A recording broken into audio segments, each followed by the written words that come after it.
I'm just going to summarize the question here, but the summary of the question has to do with an article that I wrote actually just this week, and the article was called How to Leave a Church.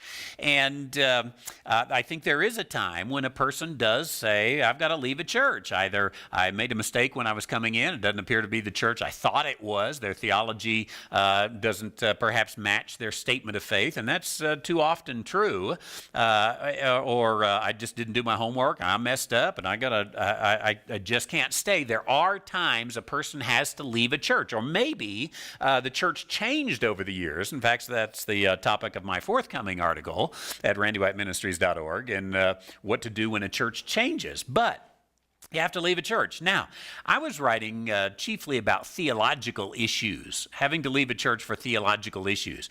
What about, here's the question, what about leaving a church for personal issues, just honestly preference issues? So, for example, should you leave a church because you don't have a preference for that music? You don't like that music. Maybe they do a little too much Southern gospel for you, or too much contemporary, and their theology is good and solid, but you don't like the music. Let me just say to that one, and that was not Gary's issue, by the way, as he wrote in this question, but to that one, let me say that really music and the selection of music is far more theological than we might admit. That there is a theological basis behind the direction that a church takes with its music. But what about it? You know, we used to joke about people fighting about, which side the organ's going to go on, or the piano's going to go on, and, what color of the carpet. So the question then becomes, can I leave a church for personal preference? And I might surprise you just a little bit here, but I'm going to just come down and say, yes, maybe.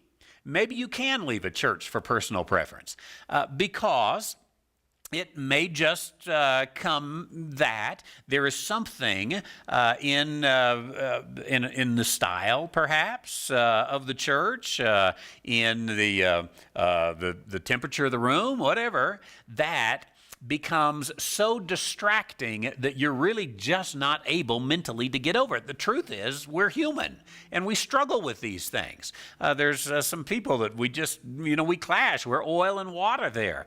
Maybe maybe it's the pastor's preaching style that we very much appreciate his theology, but we just can't follow the logic, and we're unable to take it. So I think that this should not be the norm or the pattern that you're looking around trying to find a church that just meets all your personal preferences, because you're honestly never going to find one that does all the way. But if there is something in there that just is so challenging for you or your family that it's time to look for another church, then you may have to do it. And when you do it, I think you do the same thing as if there's a theological issue. You just be upfront about it and transparent about it. And you go and talk to the pastor, call him up, say, hey, can I come visit? And say, here's what it is. And you may have to say, I know this is kind of the silliest thing in the world, but I can't get over it. Now, personally, I would rather, as a pastor, someone do that and someone leave with telling me, rather than just wondering what happened to them, and am I supposed to call them, or are they mad at me and they don't want me to call them, or what's up there?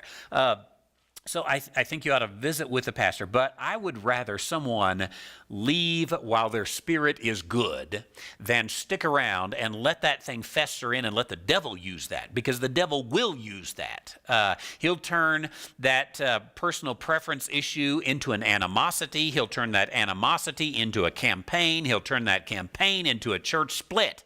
That's why churches split over the color of the carpet. It was somebody probably should have got out a long time ago, and they didn't, and they allowed that to fester. So for the sake of church health, I think there is some value there. Rather someone who isn't satisfied in my church go ahead and find another church than stay there and become a distraction. Not everyone would be happy in my church, just like I wouldn't be pleased in some churches. Excellent word, Pastor Jerry. And I totally agree with you, and I think that as a pastor, we understand this, that there's nothing worse than having, I'll use a Greek term, a party pooper, right? They're in the church, they're a burden. were torn and weighed down by their presence because they're just unhappy in that particular church. I hope they'll insist on good theology wherever they go, and I hope they'll look for a church with good theology. But at some point, there are those personal taste differences. One of the most surprising things I ever had in life was to find out that some people don't like me. And it's just amazing. I can't imagine that at all. I'm the nicest guy in town. And yet there are people who don't like me, and it's a personal preference issue. We understand those things, and I think it's best just to recognize that, hey, we're all people, aren't we? Working along and struggling. Now, I would say if you've got a church with good theology, for the most part, you just need to try to get over it and work through those issues and deal with those issues. It's probably more of a personal problem than anything else. But there are those times when, hey, we just can't do it. And it becomes very difficult and very distracting to us.